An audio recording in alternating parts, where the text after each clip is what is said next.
ఎవరి కోసం ఈ ఘోరమైనటువంటి మరణం? చదువుతారు. రోమపత్రిక 5వ అధ్యాయము 8వ వచనం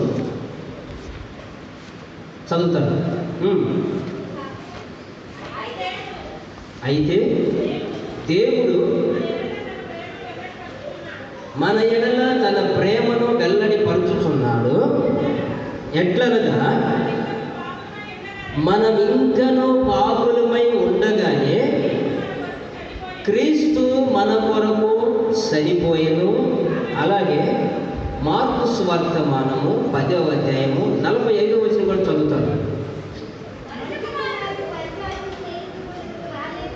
రాలేదు కానీ